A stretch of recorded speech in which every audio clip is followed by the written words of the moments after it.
hiši kulinarike Jezeršek v Sori je 5. in 6. novembra potekal dan odprtih vrat za kulisje gostinskega poklica, namenjen dijakom in študentom gostinskih šol. Mladim so v sodelovanju s kolesarsko ekipo Bahrain Victorious, Turizmom Ljubljana, Ostrim Robom in Koželjem, hiše dobrih vin, pobližali gostinski poklic in pokazali, kako raznolik, kreativen in pomemben je svet gostinstva. Navsezadnje pa si prizadevajo vrniti spoštovanje gostinskemu poklicu, dodaja Martin Jezeršek. Se pravi, danes tukaj poteka dan odprtih vrat oziroma predstavitev zakulisja gostinskega poklica. To organiziramo zato, ker nas moti ali pa mislim, da je neupravičeno v zadnjih letih gostinski poklic dobil nek negativen prizvok oziroma slab ugled.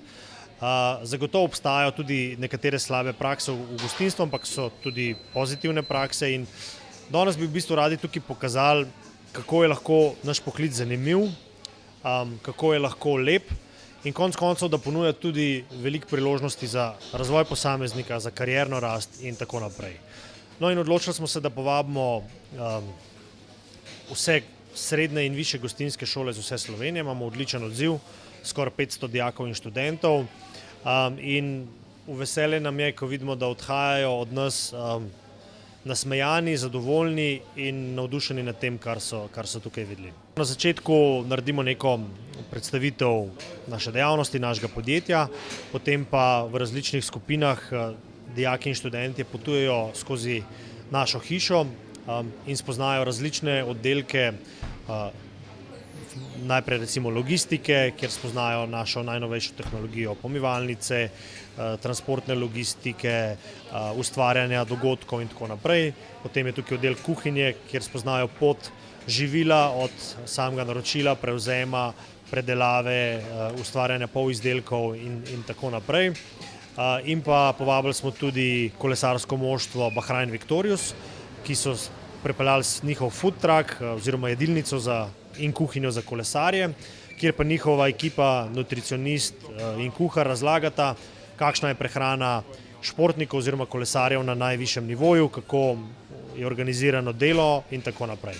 In vse te vsebine skušamo v bistvu predstaviti na čim bolj interaktiven način, čim bolj zanimiv način in čim bolj vključiti mlade v sam ta proces. Mladi so dobili podroben vpogled v hišo kulinarike Jezeršek, ki je bila prvotno namenjena dogodkom in je svoje goste spremljala vse od leta 1996 do leta 2017.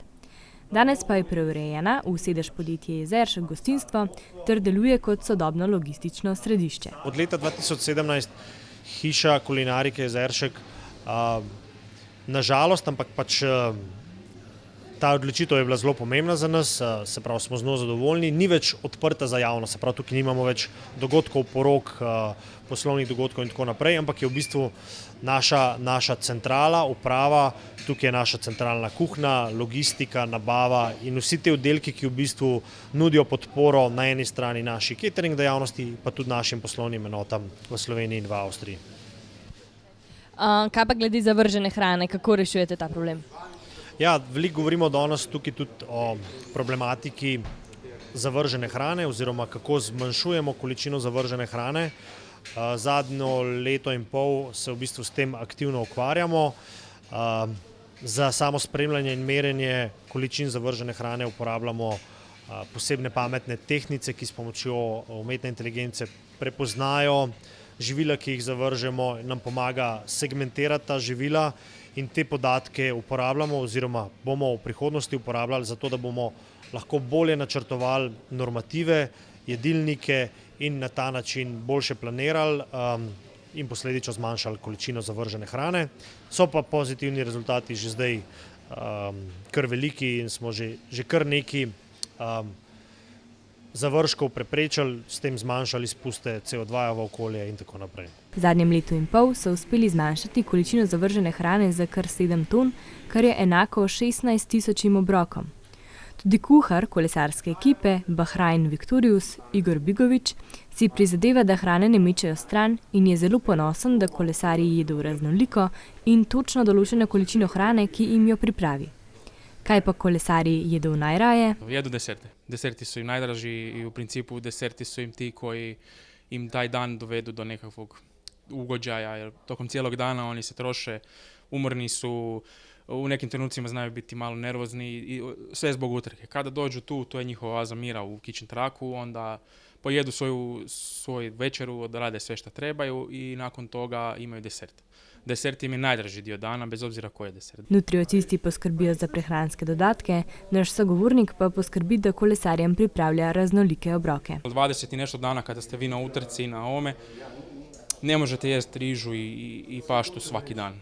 To bi izludili bi jednostavno. I onda i mi pokušavamo svaki puta, i tako je i meni složen, da je uvijek raznovrsna prehrana, da uvijek imaju raznovrsno, da nemaju, na primjer, uvijek samo piletinu ili da nemaju uvijek samo ribu, nego da imaju jedan dan ribu, jedan dan piletinu, jedan dan meso, imaju oni hamburgere, daleko od toga jedu i hamburgere. Oni jedu sve, samo se prati i gleda koliko i na koji način. Kolesarska ekipa pa je s seboj pripeljala tudi svojo mobilno kuhinjo.